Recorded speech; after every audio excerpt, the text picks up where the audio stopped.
I'm trying to keep my head from exploding.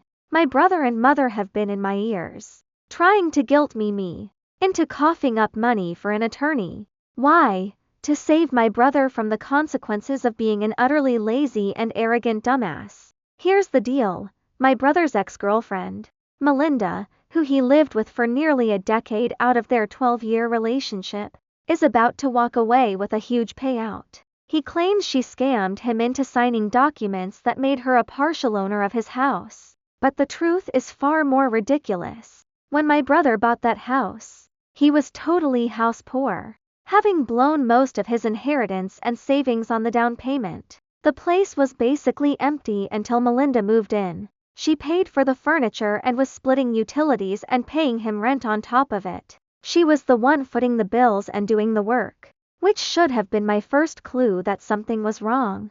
The fatal deal. The latest update just proves he's beyond help.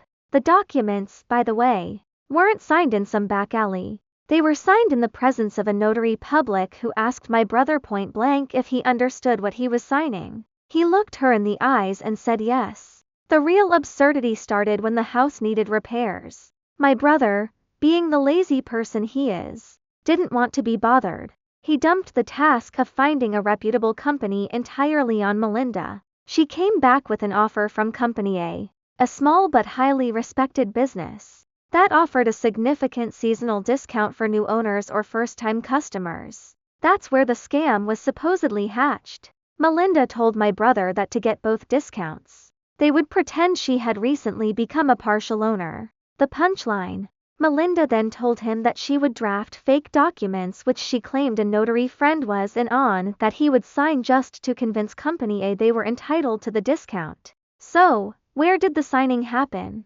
In their living room, in front of the notary, and two representatives from Company A who were there to survey the area. He thought he was being clever. He thought he and Melinda were scamming the small business, Company A, by signing phony documents just to get a discount. In reality, Melinda was scamming him. The documents he signed, affirming to the notaries that he understood their contents, were real. They actually made her nearly a half owner of his property. That is his defense. He thought the documents were fake.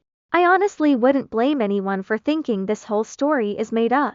But here I am, being pressured to financially bail out a man who willingly defrauded a small business and, in the process, signed away half his house to the woman he was trying to cheat with. My brother isn't a poor, tricked soul. He's a massive hypocrite and an opportunist who got played at his own pathetic game. He deserves the consequences.